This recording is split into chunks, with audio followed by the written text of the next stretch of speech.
चालू है नवेलिया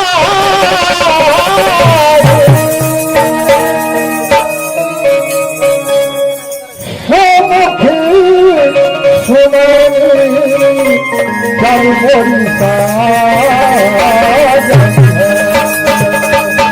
चालू है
सखी जो है एक किसने मुझे छेड़ा था आप तो कहिए ना कहिए देखिए लेकिन सामानों सबके वो यान फरियान करोगे बहुत त्रुटि का विषय साथी हो क्या सावधानी या बधू भी भगवान या बधू भी भगवान तुम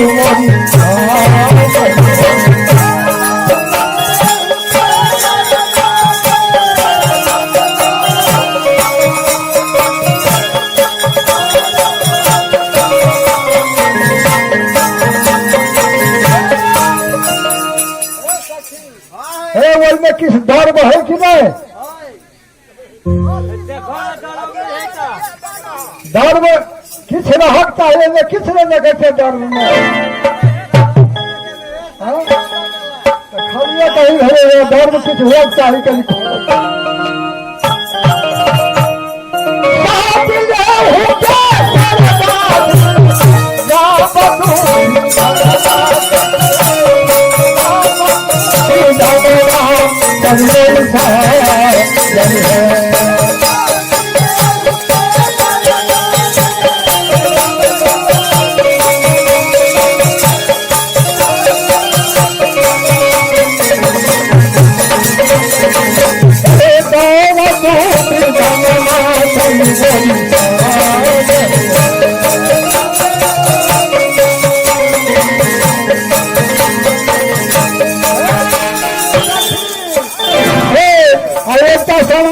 हम देखे कहीं ना काठी साजू पाना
स्वरूप के हम खान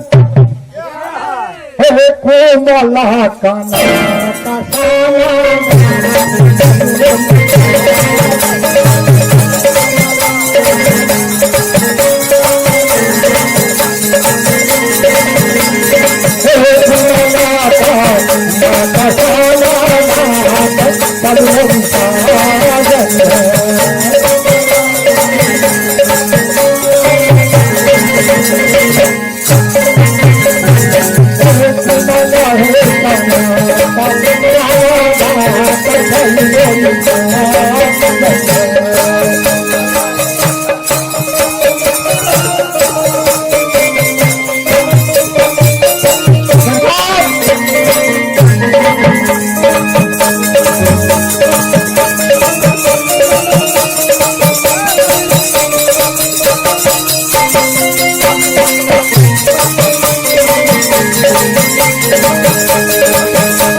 Thank you.